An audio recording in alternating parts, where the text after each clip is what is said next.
No niin, tervehdys vaan munkin puolesta kaikille tovereille, ystäville ja kollegoille.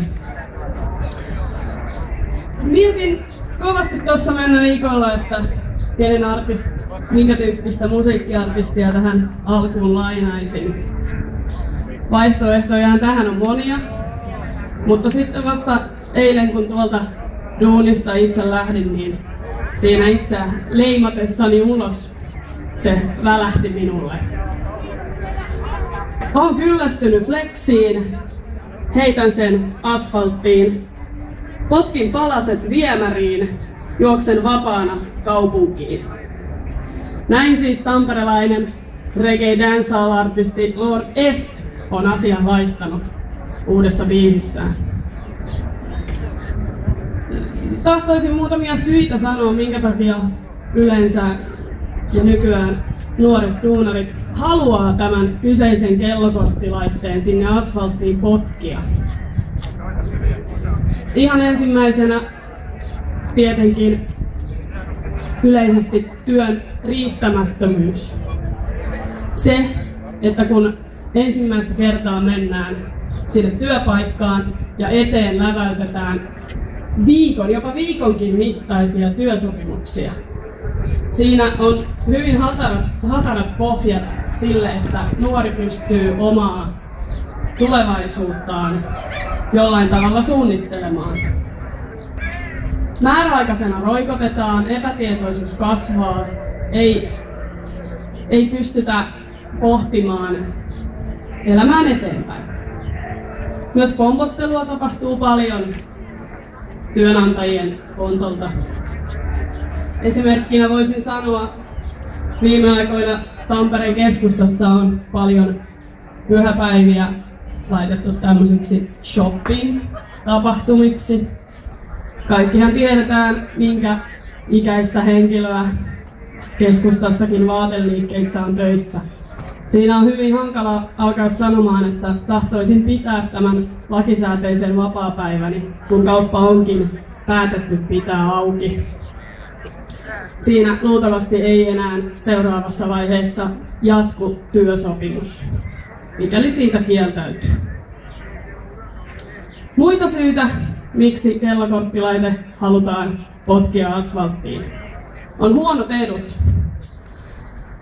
Määräaikaisille tai vähemmän tunteja tekeville aika vähän tarjotaan sairaanhoitopalveluita työnantajan puolesta.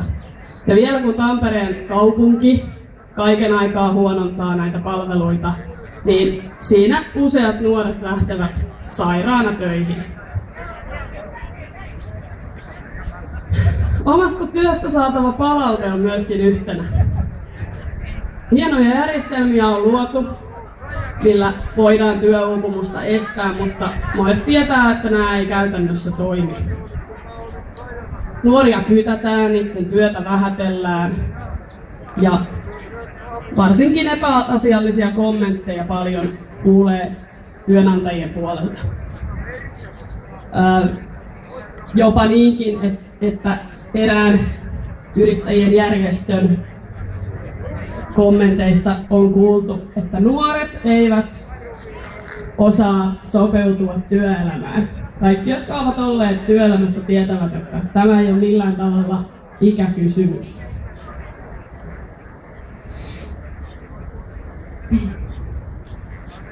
Tampereen kaupungin ajama leikkauspolitiikka myöskin vaikuttaa todella paljon siihen täällä asumisen mielekkyyteen. Itselleni hyvin vahvasti omana asiana pidän tapahtumajärjestäjänä kulttuuritoimen toimintaa sekä siihen kulttuuritoimen toimintaan tehtyjä leikkauksia. Mitä enemmän pieniä tapahtumia Tampereella vähemmän rahoitetaan julkisen toimen puolesta, sen enemmän täytyy ottaa tapahtumiin yrityksiltä apua.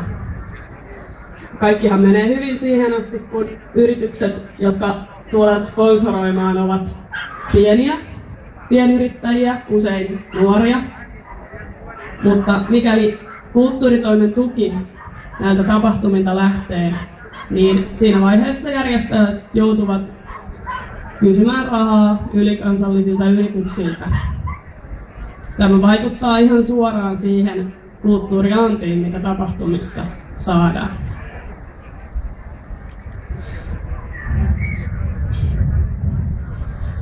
Toinen asia, mikä paljon nuorisoon vaikuttaa, on järjettömien hallien rakentaminen, kun oikeasti tarvittaisiin yhteisiä liikuntapaikkoja.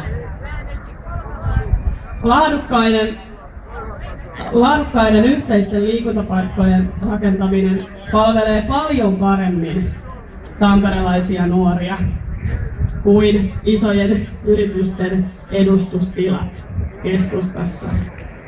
Enemmän siis nurmikenttiä, kiitos.